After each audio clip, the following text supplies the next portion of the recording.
अलाउद्दीन खिलजी की सबसे बड़ी लड़ाइयां और नीतियां, वो सुल्तान जिसने भारत को बदल दिया। पिछली बार हमने खिलजी वंश के उदय और अलाउद्दीन खिलजी के तख्त पर कब्जा करने के बारे में जाना, लेकिन खून बहाए बिना कभी सत्ता सुरक्षित नहीं रहती। अलाउद्दीन खिलजी को लड़ना पड़ा आक्रमणकारियों, विद्रोहियों और शक्तिशाली राज्यों के खिलाफ। लेकिन युद्ध उसके शासन का एक पहलू ही था। अपने साम्राज्य को मजबूत बनाने के लिए उसने भारतीय इतिहास में कुछ सबसे क्रांतिकारी नीतियां लागू की।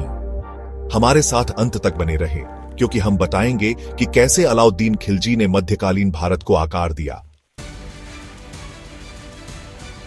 अलाउद्दीन के लिए पहली और सबसे खतरनाक चुनौती मंगोलों से आई, जो मध्यकालीन दुनिया का आतंक थे। 1297 और 1308 के बीच मंगोलों ने भारत पर कई बार हमला किया, लेकिन अलाउद्दीन तैयार था। 1299 में उसने जारण मांजूर के युद्ध में मंगोलों को हराया। फिर 1305 में अमरोहा के युद्ध में उसने एक और मंगोल आक्रमण को कुचल दिया। अलाउद्दीन ने दिल्ली की रक्षा को मजबूत किया, मजबूत किले बनवाए और सीमाओं पर एक शक्तिशाली सेना तैनात की। मंगोल कभी दिल्ली पर कब्जा करने में कामयाब नहीं हुए। अलाउद्दीन को उन बहादुर राजपूत योद्धाओं का भी सामना करना पड़ा, जिन्होंने सुल्तान के आगे झुकने से इनकार कर दिया। 1301 में उसने रणथंभौर किले को घेर लिया, जिस पर राजपूत राजा हम्मीर देव चौहान का शासन था। महीनों की लड़ाई के बाद अलाउद्दीन विजयी हुआ, लेकिन भारी नुकसान के बिना नहीं। फिर 1303 में चित्तौड़गढ़ का प्रसिद्ध युद्ध हुआ। यह युद्ध रानी पद्मावती के जौहर के लिए प्रसिद्ध है, जहां हजारों राजपूत महिलाओं ने आत्मसमर्पण के बजाय मृत्यु को चुना। 6 महीने की घेराबंदी के बाद अलाउद्दीन ने चित्तौड़गढ़ पर कब्जा कर लिया और अपने साम्राज्य का विस्तार राजस्थान में गहराई तक कर दिया।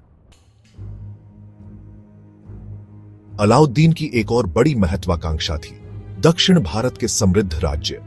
उसने अपने विश्वसनीय सेनापति मलिक काफूर को देवगिरी, वारंगल, द्वारसमुद्र और मदुरई पर आक्रमण करने के लिए भेजा। देवगिरी के राजा रामचंद्र को 1308 में आत्मसमर्पण करने के लिए मजबूर होना पड़ा। 1310 में मलिक काफूर ने वारंगल को लूटा और ढेर सारा सोना और हीरे वापस लाया।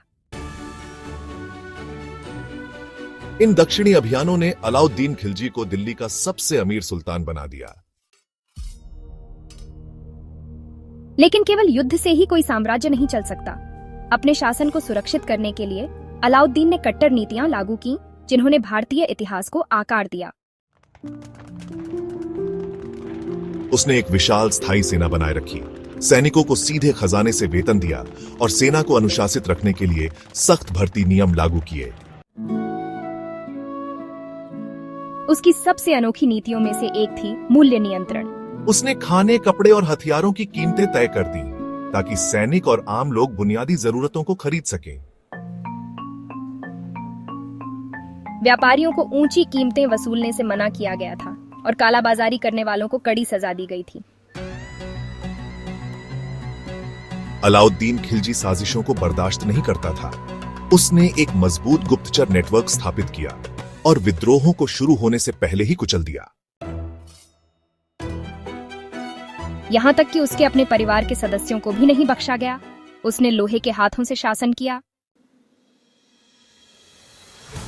अलाउद्दीन खिलजी युद्ध, रणनीति और प्रशासन का एक माहिर था, लेकिन उसके अंतिम वर्ष विश्वासघात, आंतरिक संघर्षों और अनिश्चित भविष्य से भरे थे।